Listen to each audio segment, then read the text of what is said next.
է լինելու Նիկոլ Փաշինյանի իմպիչմենտի գործընթացը։ Հնարավոր է, որ դապակի կամ նոր թեկնածու առաջադրեք ձեր պլանների մասին։ Ոչ, որովհետև դեռևս Դավիթ Համբարձումյանի մասով դատավարությունը օրինական ուժի մեջ չի մտել, բնականաբար փաստաբանները ժողովրդարկելու են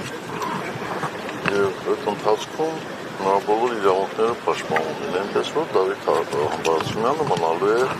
մեր թեկնածուն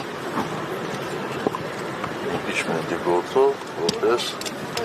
վարչապետի թեկնածու։ Պարոն Սարգսյան, դուք կարծում եք, որ Դավիթ Համբարձումյանին այդ գործընթացի պատճառով կանոնավորեցին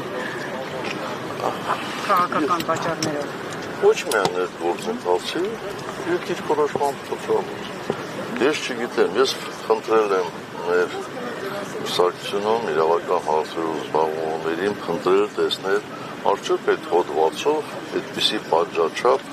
երբևէ կիրառել է, դեռևս ինձ պատասխան չեն տվել, որ կիրառվել է թե չէ, շատ դաժան որոշում են ուղղակի կայացրել, այն պարզ պատճառով, որպեսզի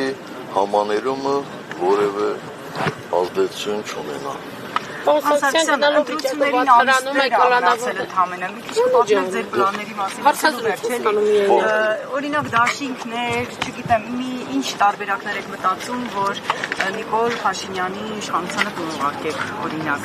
ինչ ռեալ գործընթացներ կան, օրինակ, ինչ պլաններ կան։ Մենք այլ պլան չունենք,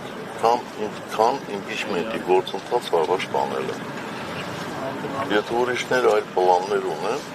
այլ առաջարկություններ ունեն, մենք հաջողել դա կլսենք։